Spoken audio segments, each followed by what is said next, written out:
C'est Don Juan donc, de Molière. Don Juan, c'est pas forcément quelqu'un dont la vie tourne autour des femmes. C'est avant tout, dans la pièce de Molière, une sorte de grand héros tragicomique, un aventurier qui va d'acte en acte comme ça et qui parcourt beaucoup d'espace.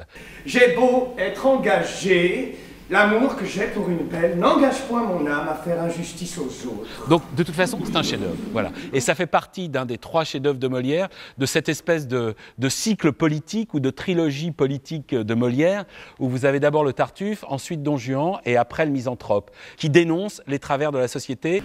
Ah, Monsieur Dimanche, approchez. C'est pas une structure classique, c'est au-delà d'unité de temps, unité de lieu, unité d'action. Il bouleverse la dramaturgie, c'est sa pièce la plus contemporaine. Le théâtre, en gros, c'est toujours autrefois et ailleurs, et il faut le mettre ici et maintenant. Et c'est le travail du metteur en scène d'être une sorte de traducteur entre le passé et aujourd'hui. Que c'est vous que je veux!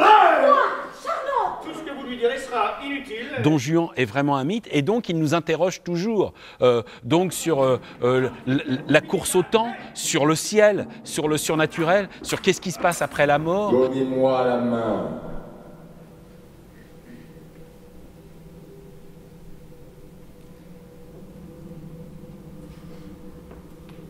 La voilà.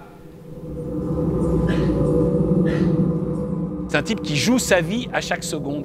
Et c'est pas un calculateur, c'est un type de l'instant présent. Et ça, c'est toujours fascinant, quelqu'un qui est capable de vivre vraiment dans le moment présent comme ça et qui calcule pas, qui sait absolument pas ce qui va se passer la seconde d'après.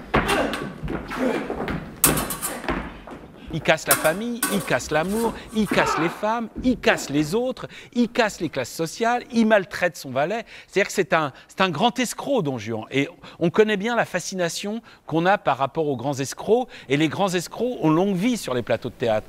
Parlez, Don Juan, je vous prie. Et voyons de quelle heure vous saurez vous justifier. Madame, voilà Sganarelle qui sait pourquoi je suis parti. Je n'ai rien à répondre. Vous vous moquez de votre serviteur. Peux-tu répondre, te dis-je? Madame. Quoi? Monsieur. Si. Madame. Les jeunes gens doivent obéir aux vieux. Les vieux aiment les richesses. Les richesses pour les riches. Les riches ne sont pas pauvres. Les pauvres ont de la nécessité. Nécessité d'un point de loi qui n'a point de loi. Vie en bête brute et par conséquent vous serez damnés à tous les diables.